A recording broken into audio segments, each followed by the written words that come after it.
Green flag at long SOF of 1432. The weather currently, mostly cloudy, 19.8 Celsius in air with 22.2 Celsius on track. 3. Driving. 1 minute 33 seconds 7/100ths left.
Practice is completed.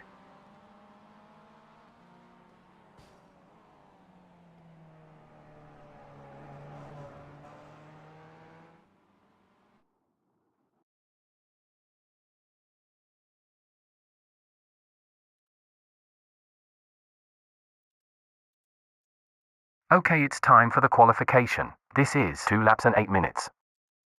18 gridding. Let's get one in the bank first.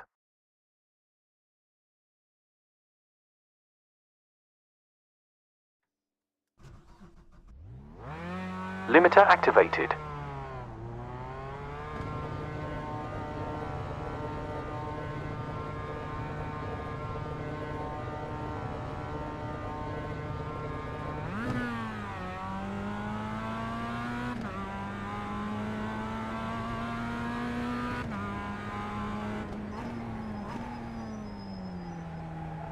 This is headwind from 2.5 meters per second.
Green light.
Around 1 laps left.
New session quickest previous sector.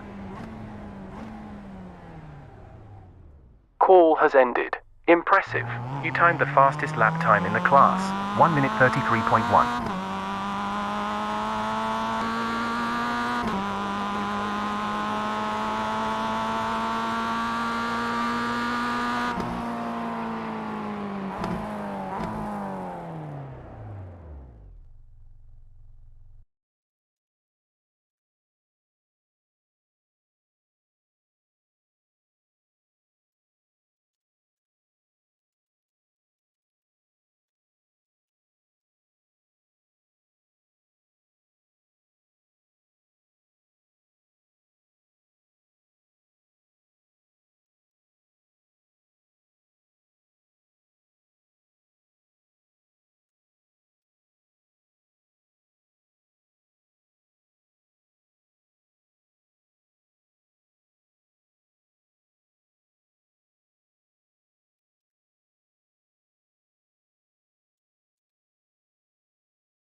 Another dead split. The last one was insane.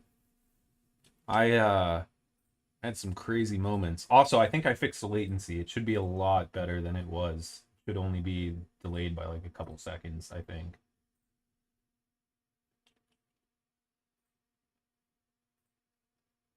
I'll just wait. Always the wrong window. Just really quickly show the carnage. Fucking gay. Okay. Me cussing. So I had straight line speed. I don't hear it at all. I can't speak again. I had a straight line deficit from hitting the wall early in the race, but I was stuck to this guy's tail, so I had to go for an optimistic overtake.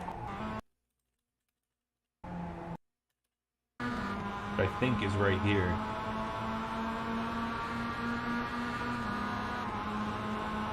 Left. Stay here. So looking back, I'm only about halfway up on his car. That's something I didn't take into account at the moment. But I had gone for this overtake once before, and I was a lot further ahead on entry, and he gave me no space on this inside.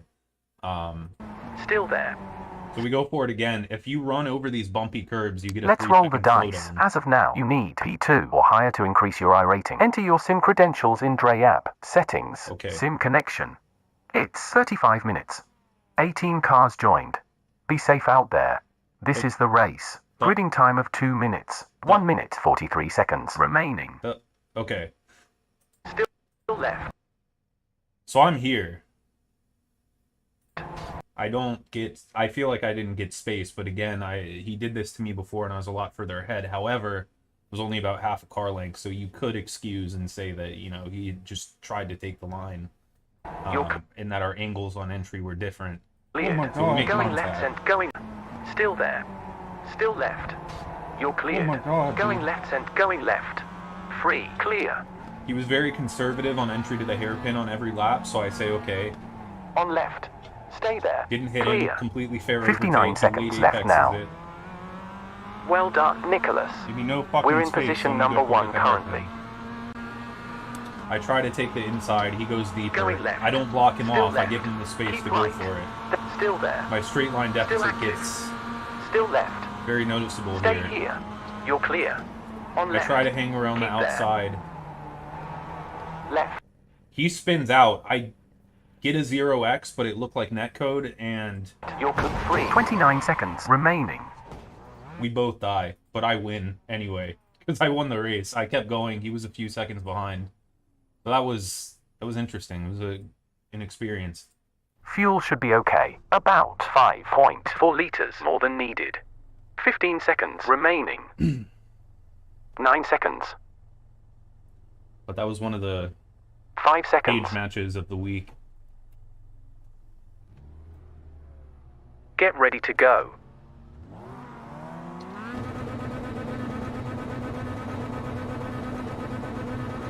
Green lights.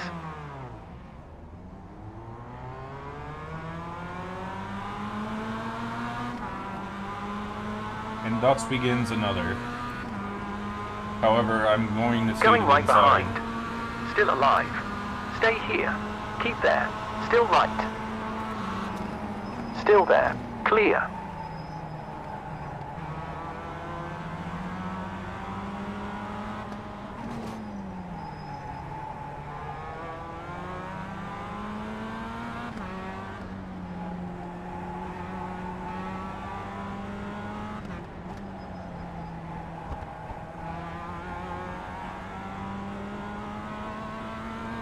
Except this split is not competitive at all, so able to pull away.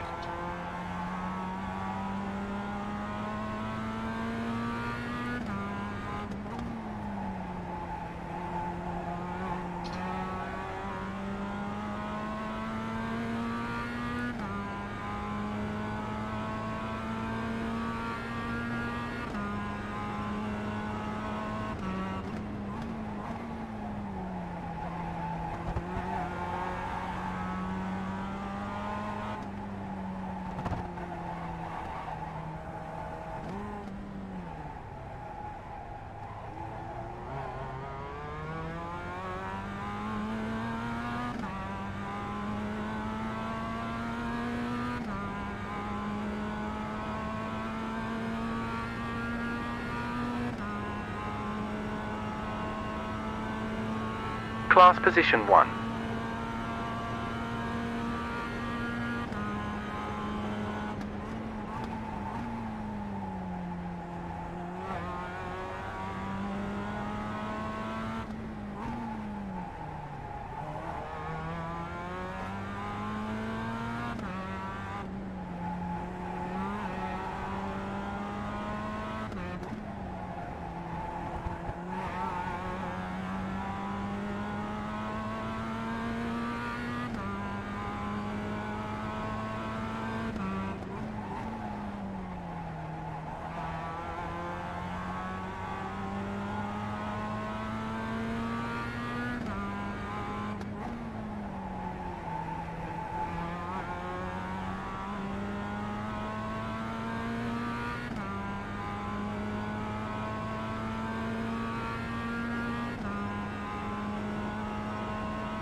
I've gone through most of it, but it was a while back. Outstanding. We set the quickest lap time in the class, 1 minute 33 But there's and some really 3/4 good seconds. information in there.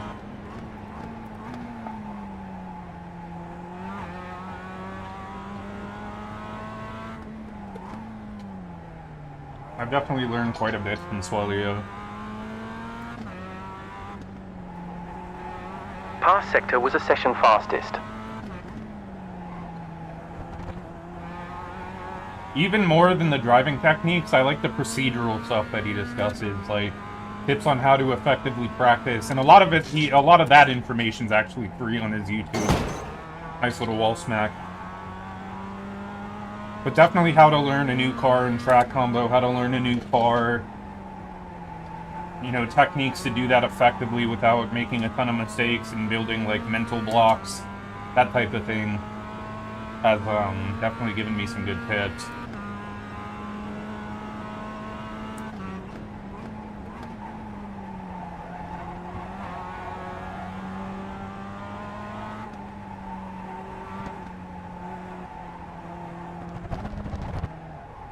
I've never been one to just like completed, 2-0 to go. to just send it when I start learning a track and crash everywhere and then try to unwind from that level of aggression. I've always started under the limit Last sector was a new session record. and then you know, built up. Well done. You timed the fastest lap time in the class, 1 minute 33 seconds 7. I need to turn this engineer off. 20 laps left, 3 completed. I don't care.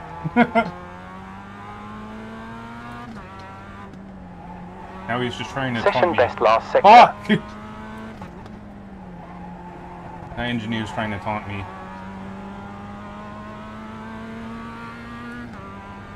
Yeah, well, like, Swelio talks about, like...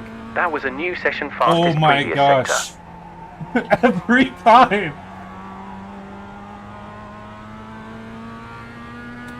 Hello, Gabriel. Swelio talks about, like, you know, going into a break, like, there's one video where he drives a W13 at Red Bull Ring, and he goes into turn 3, the big uphill braking zone, and he just smashes the brake Pass pedal, sector was a session fastest. and just learns the braking capabilities of the car without actually really focusing on making the corner. He just figures out where the car locks up, like, the optimal amount of... and suggests, like, doing things like that, just to understand how the car brakes, how it acts. And then he gets super deep on the brakes, barely carries mid-corner speed just to continue learning the braking, and then slowly starts to build up mid-corner speed. And then he talks about different ideas. Impressive stuff. You did the best lap in the class, I 1 hate minute this. 33.2. This spotter here.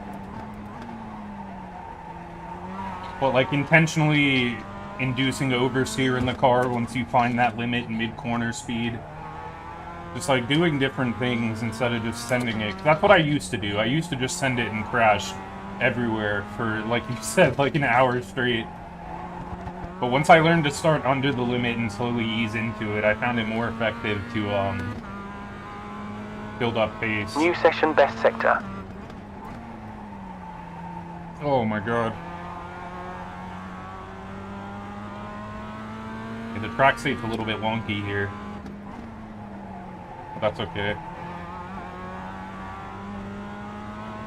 I wish these splits were more competitive in the nighttime, but of course it's the US, but most European people are asleep.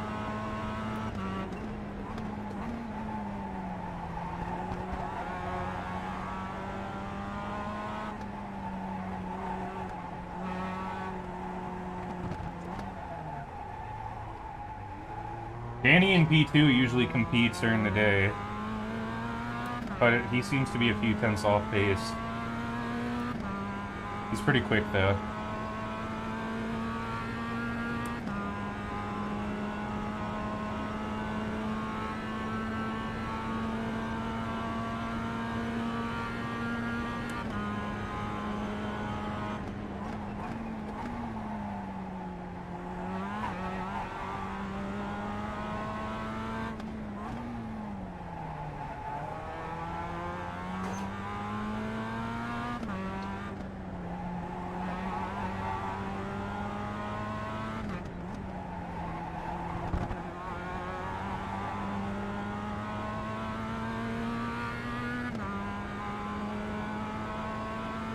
Last sector was a new session quickest. But there's definitely some more specific stuff I've learned from Swelio that's been really helpful and always sticks with me. Like,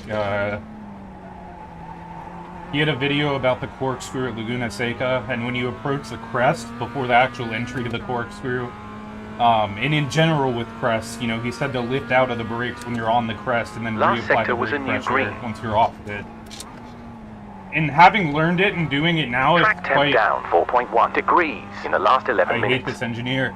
It's quite a natural feeling now. It makes sense. But it's just things like that. Like lifting out of the brakes on a crest. Because it keeps the car significantly more stable for when you reapply the brakes into an example's corner like the corkscrew. Previous lap, 1 minute 33.44. Things like that always stick with me. Aw, shit, Logan, that sucks, dude. Yeah, street circuits like this are really like, you have to qualify towards the front on iRacing, or else you just die. Like, if you're not in the, like, the top 3 positions, you just... The chances of death are just significantly higher. Because people just have no respect when they race. Even towards the front. Like, last race I had a really dirty battle with someone. We ended up crashing into turn 1, and luckily I was still able to get back on track and win. But...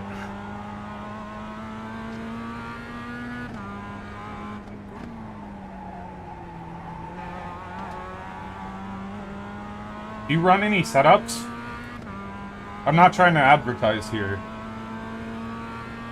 but I'm just curious. The setup shop that's on the bottom of the screen, they're mostly a short track and NASCAR oval shop, and I got into oval racing at the beginning of last season, or sorry, 23 season 1. Oh, okay, that's cool. But so I found them, started using their setups, and then they added me to the team, and they started a Miata program. And I've never really driven the Miata before, except for just when I was a rookie. Well done. We did the best lap time in the class, 1 minute 33.2. And ever since I started using these Miata setups, they're just rapid. The setup builder, Michael Folds, is a really top-notch road driver.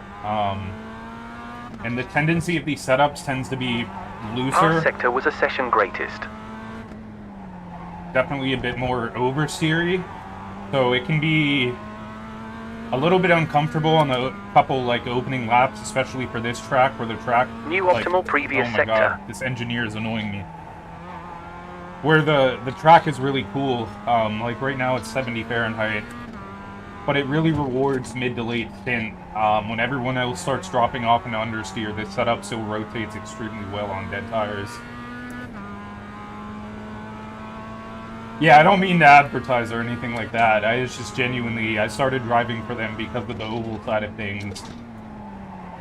You know, for other series, I use other setup shops that I pay for, that they don't do, but they do Miata, and Michael is a monster. So I highly recommend if you ever are curious. Because I've never found the Miata to be so fun until messing with these setups.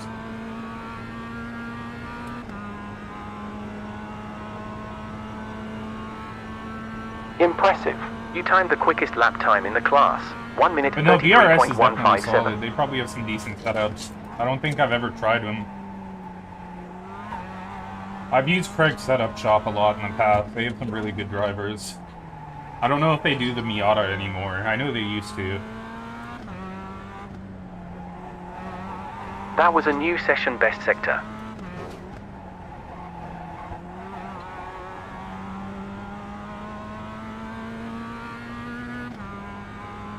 Oh, okay, cool. Yeah, it's definitely good to focus on the licenses when you first get into it. Fun to get up to A-class and be able to do all the different series. Especially when you get to B-class, you can start doing like IMSA and do the GT3 series and things like that. I like to drive the GT4s though. I think those are C-class. They used to be D, but they upped it to C with That was the a session quickest last sector. introduction of the LMP3 car. But definitely recommend the GT4s as well. And the GT4 series goes to Long Beach next week, so I'll probably be doing that too. But no, IMSA's fun. The new Cadillac is really fun.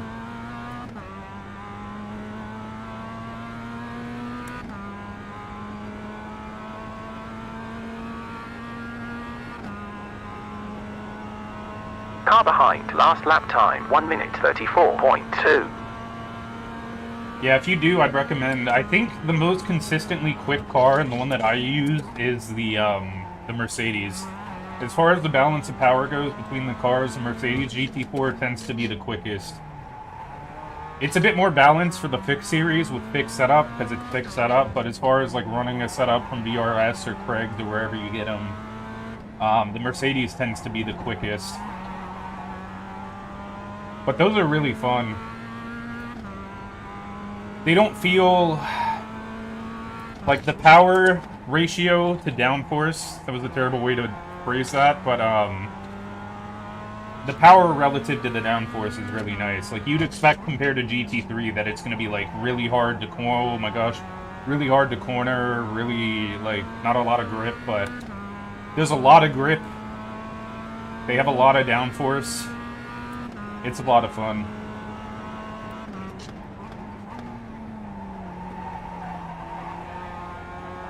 And it's a smaller series like the Miata too. Less people race it, so you'll have a lot of consistent races with the same people from day to day.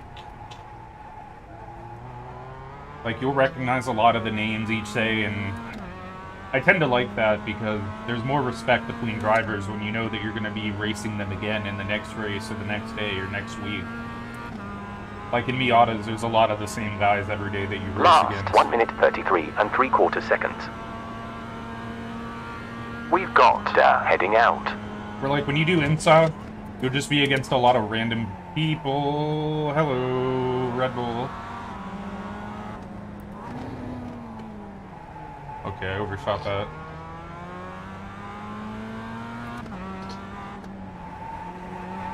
Yeah, and it depends on the week too. If this goes to like a free track, there'll be a lot more people. Like when it went to Rudskogen last season, the Advanced Series, there were probably like 2,000 to 3,000 drivers in total throughout the week. This week, it's only been like 500.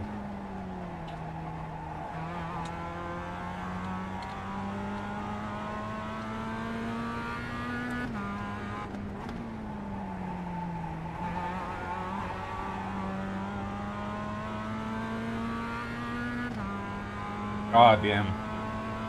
Yeah, I've been it a couple times in turn 1. It happens. I did that last race, actually. I didn't have enough damage where I had to pit or anything, but I was trying to battle into turn 1, and I just went too deep and hit the wall. It's hard to be reserved there, especially when you have people right up your ass.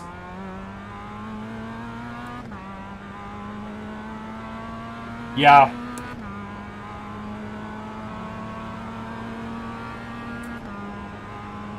I do wish that this series was every hour on track, lap time, and that the races were a bit shorter. I think like a 20-minute race would be perfect. Because sometimes it just feels like it's dragging on when it's 35 minutes long.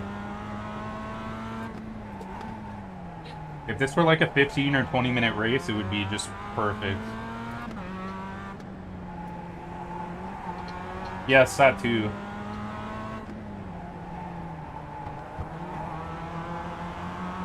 Oh, hello.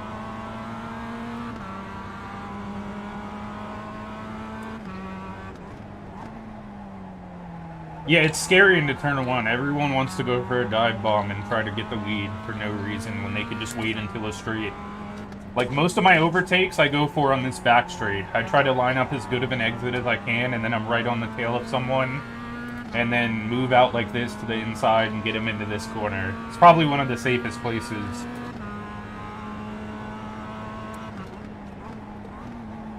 But people just want to go for it in the turn 1, lap 1 with extremely cold tires. And the track is really cold. It's 70 degrees. Fahrenheit. So the tires are just icy.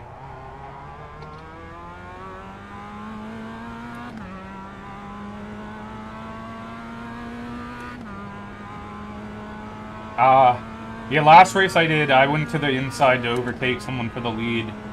And they actually, I was on the inside. 33.1. I was on the inside into the right-hander at the end of that straight, and he completely squeezed me to the inside, and I ended up pushing him out into the wall. And then we ended up going too wide into the hairpin, and I got the lead. It was a bit dirty. And then we had an incident into turn 1, and both ended up crashing. It's just street tracks. Personally, I like Detroit, Belle Isle a lot more than Long Beach. I think Detroit is a bit wider. The passing opportunities are a bit better. If you've ever driven there, it's a really fun track.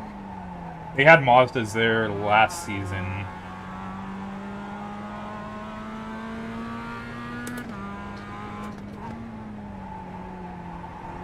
Yeah, honestly, I still lose time to some top drivers at the hairpin. I think laps to go, 12 laps down. The technique is kind of counterintuitive. It's not what you'd expect. Because the goal really is to just get the car slowed down almost to a stop. If you try to carry any more speed, then you lose a lot more time. Like right now, like I almost slow down to a complete stop. Keep on the brakes till about pretty much the exit of the corner. But if you send it just a little bit too much, or you lift out of the brakes a little bit too early, then the car really understeers towards that wall. And that's where you really lose time. There's about 10.2 laps left. Because that's still something I struggle with, especially if I have someone right on my tail. I get scared that they're going to bump me or hit me. So I'll get a really bad run through that corner, because I'll lift out or take too much speed and then lose everything on the exit. It's weird. Yellow ahead in 6 seconds, one car. Pass sector was a session best. Hello, lap. Cleared yellow. Oh god.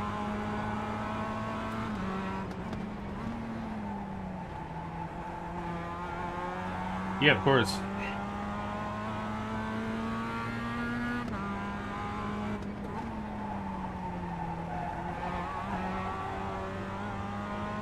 I didn't get a very good run there last lap because I had to pass that car. I was kind of scared he was going to ram into me, so that's another example. Sometimes you gotta do that, though.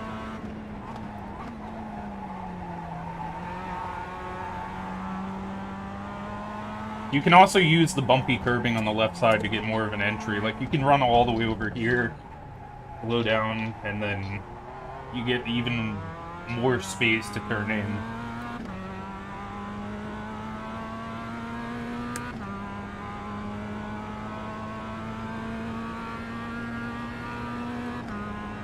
Some of the best times, some of the best lines that I get through that corner when I almost come to a complete stop. I feel like I'm going to be super slow, and then I'm actually really quick. Because you get such a better exit. Look out, in 6 seconds, one there. Yellow cleared.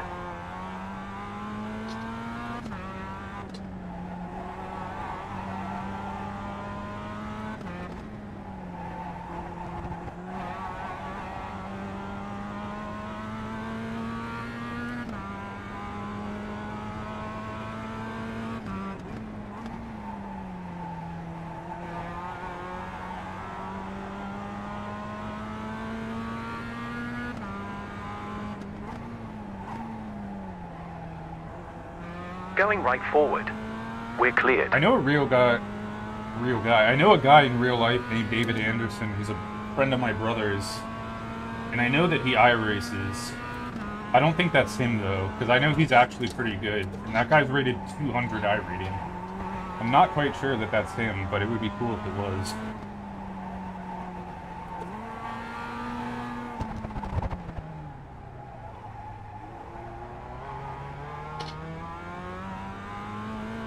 I would hope he isn't 200 iRating, though, if it is him.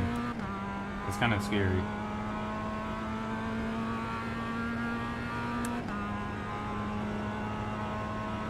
That lap was a 1 minute 34 seconds 7 tenths. Yeah, I might ask him after the race.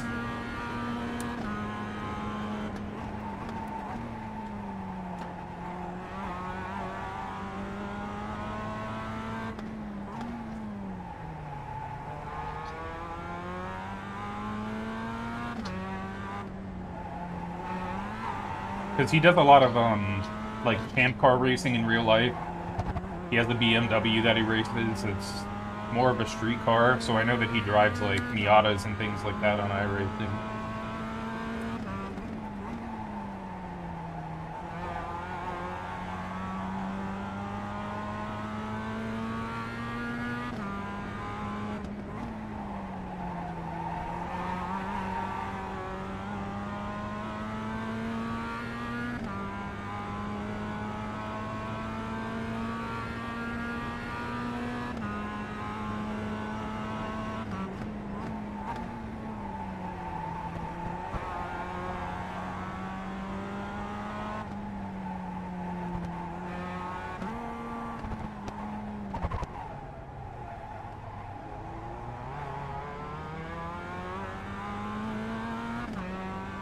Hello. Goodbye. On right behind. You're clear. Gustavo. Thank you. Car behind on track. Last lap time was a. If Diego wins the championship, I'll mail you both a statue.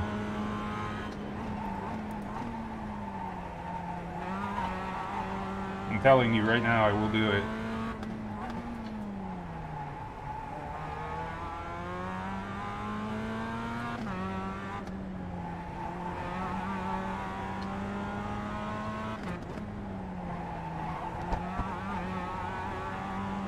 Yeah, Logan, if you're still here, I have a Discord server where I have a lot of my friends, and I have a custom bot for it, and I share a lot of sim racing resources and real-life resources. Like, I post every week a list of all of the available streams for the weekend and streaming links to pretty much every race. F1, F2, F3, NASCAR, DTM, IndyCar, like literally everything that's happening that week. So if you're interested in joining, I always send out the link to people, because we just kind of shitpost and share resources. Gustavo, if you're here, I was going to try and figure out a way to send a link. Gustavo, if you could send the link to Box 5, if you're still here. If not, I can open Discord on a straight. Hold on. I'm driving one-handed. You, 8 minutes 16 to go in this session.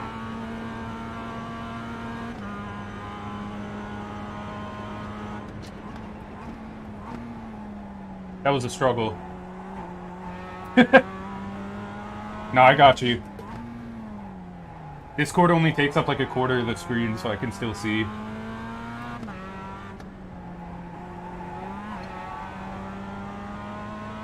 There's a welcome chat where you press a button with the bot to get the role to see the server. Sometimes it breaks, so just let me know. Because sometimes you'll press the welcome button to get the role and it just doesn't work. But yeah, I have an iRacing bot. It's the iRacing reports bot where you can like view all of your iRacing stats. There's a ton of cool stuff if you've ever heard of it. You can look at like all lap time stats and race average stats and championship standings and all sorts of stuff through the bot.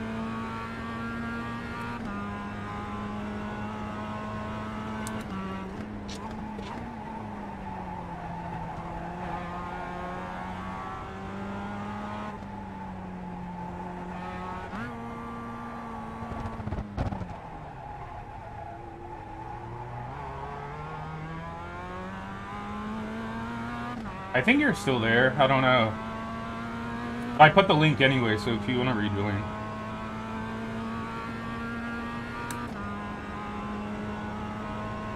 Previous 1 minute 33.9. Yeah, these races just are a bit too long. I think 25 minutes. It's weird that SimLab is a shorter race than this. considering it's multi-class with 4 different classes, you would think that would be the longer race.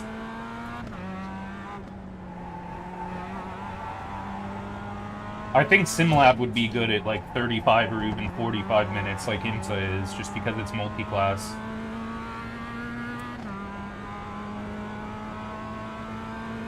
That was a session record pass sector. Oh yeah, Laguna Seca is really fun. I'm gonna be excited for week 5 in the advanced MX-5 series. It's at the Nordschleife. Which for 35 minutes, it's not gonna feel like 35 minutes, since the lap times are gonna be like 9 minutes long. So you probably do like 5 laps and the race is over. I really like the Nordschleife.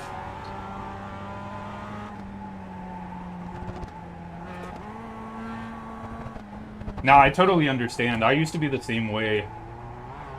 Once I got better with sim racing, and with iRacing in particular, after a year or so, I've always liked street tracks. Like, when I drive on Assetto Corsa or the F1 games, like, I've always liked to drive Monaco and just crash left and right. 20 laps into this stint. So for me, I just really like, I'm like Sergio Perez. I just like street courses the most. I think it's because I used to be so bad at them, and now it's like, it feels rewarding to not crash. Like, it feels cool to be able to do a really fast lap and not put it in the barrier. But I still do put it in the barrier.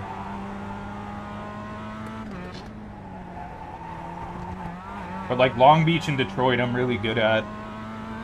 And I think I also have an edge because, you know, other people get really nervous about hitting the walls, and I'm just like, if it happens, it happens. And it does happen. But otherwise, I just try to push as hard as I can.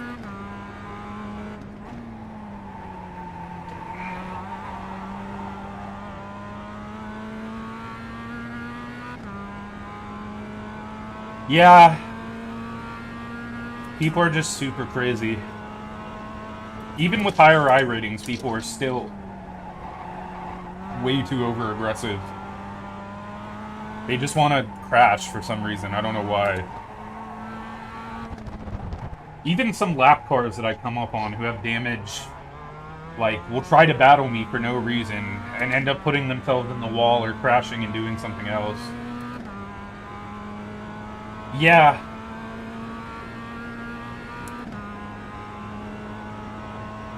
Right, well that would be the mature thing to do. That's what would happen in real life. But for some reason, people just want to go for heroics and, like, especially into this corner. If you ever watch, like, I don't really watch esports stuff, but I've watched some, like, iRacing Pro series. Not even pro, but just, like, general, like, iRacing leads and stuff that friends have done, and they always have massive pileups at turn 1 here. People are just way too aggressive.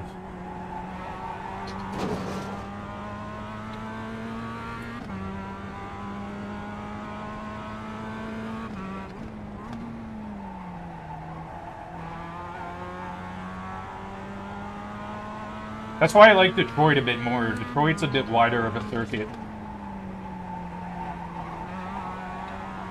There's more space to give.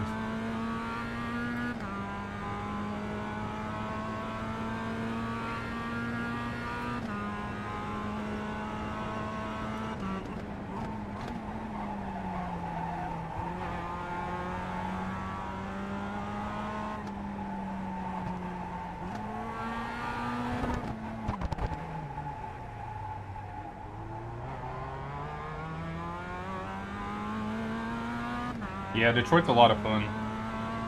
See you, Gustavo.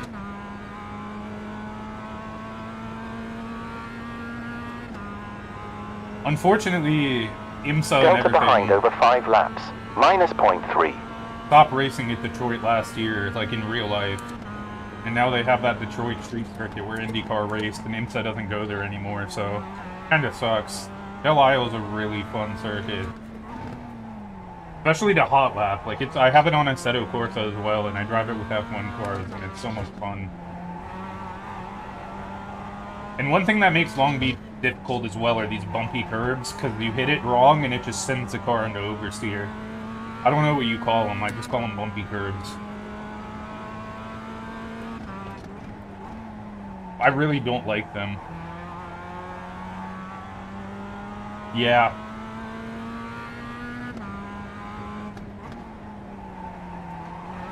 Especially the ones into this corner up at the end of this long back straight. It seems really unpredictable. Like, you hit it wrong and you snap the car and almost spin.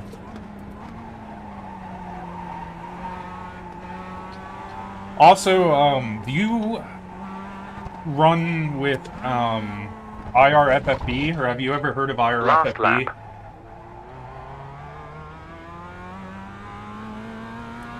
If you've ever played another simulator like Assetto Corsa or R Factor 2, you'll probably notice that there's a lot more feeling in the steering wheel.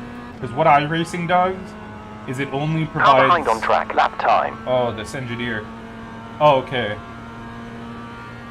Well, the way that iRacing is on its normal force feedback system, it only provides the direct steering forces. So it replicates exactly what you would feel in the steering wheel in real life. Which means that it doesn't give an enhanced feeling for understeer or oversteer or curbing. They expect that you'll use butt pickers or that you have a motion rig that will provide those forces. They want to provide the most realistic and like direct steering forces. So what iRFFB does is it makes the force feedback feel a lot closer to other simulators. It gives you enhanced feeling for understeer and oversteer. You might notice a general tendency where you don't really understand what the rear of the car is doing. Like, you might just spin out and have no good feeling of when the car is actually oversteering. This will add all of that force back in and make the force feedback in your steering wheel just a lot more understandable. So if you Google, I have a thing about it on the server that I sent the link to, but if you search up on Google iRFFB 2022, that's the newest version, and End of the that's race one to session. download. That's There's it. Checkered. a GitHub page with all of the downloads for it, and then there's tons of YouTube tutorials. It's really easy to install and set up, but as far as setting getting the settings set up, in selecting your preferences for different levels of force feedback, there's a lot of good tutorials on YouTube. So I'll pull up really quick. Sorry, it's hard for me to talk properly while I drive. It'll help even with the G29. I have a friend who, I have a couple friends who run with the G29 and they use the app. So if I'll pull up a window capture and just show you the main page. Oh, that's my YouTube chat. Congratulations, man. Short debrief. Where is it? You remained calm and finished in first place. We come home with 4.6 liters in the fuel tank. So, like, I have a Thrustmaster wheel. For some reason, with the Miata, putting all the settings to 100 just is perfect. So that's what I have. But you can get different effects from understeer and oversteer. You can have a certain intensity with the bumps or the curbs that give you a better feeling for the suspension. And then the max force setting will change how heavy the steering is. So the lower you make this value, the heavier the wheel is, the higher you do it, it'll make it a bit lighter. But it's definitely worth trying. Like I said, if you Google iRFFB 2022, you'll find a download for it on GitHub. I have info on it on the Box 5 server, so I can send it to you if you need. And then there's a ton of YouTube tutorials if you search it up that gives some information about it. But that's one thing that people complain about with iRacing coming from other simulators is that they can't really get a good feeling for the rear end of the car, like when they're going to spin out, that type of thing, with oversteer.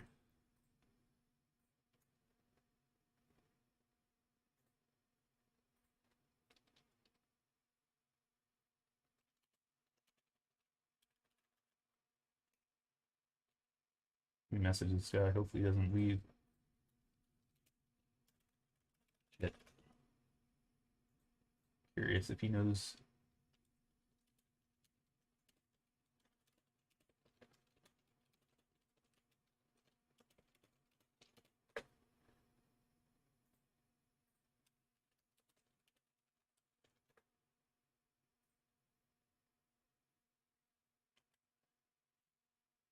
Yeah, Danny's quick. He found me on YouTube too. We ended up talking a bit. He's a nice guy. He's really quick too.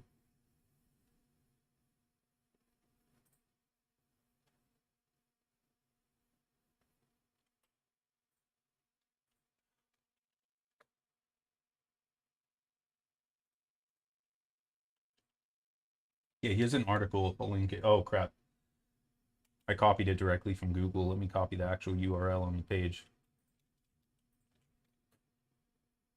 I just sent a link from Coach Dave Academy that talks a bit about like what IRFFB is more properly and why to use it and what it does. And then this is the link to the GitHub page where you download it.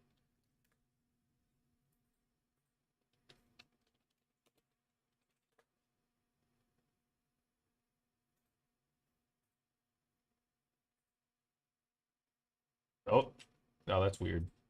I'm trying to send it through the like the chat app that I have, so maybe the messages won't send that I have. Oh, that's me talking.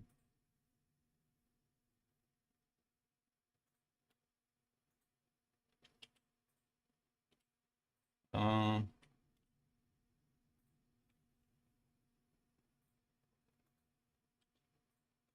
Oh, I'm stupid. I can just send it. I saw you join the Discord. I'll just send it to you on Discord.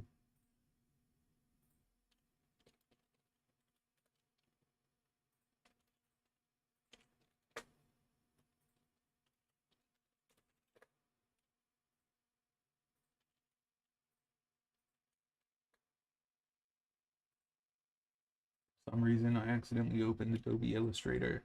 Not what I meant.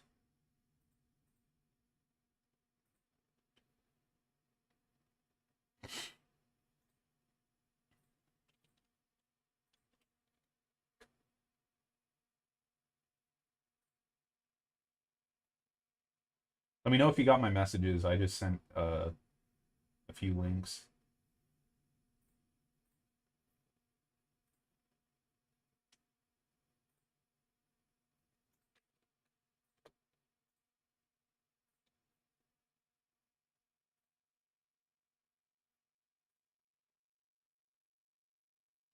Cool. Cool. I just got your response on Discord, but I'm gonna hop off. Hopefully I'll see you in some future races. And yeah, like I said, it's just nice like to be able to qualify towards the front. That's really the best way to stay clean.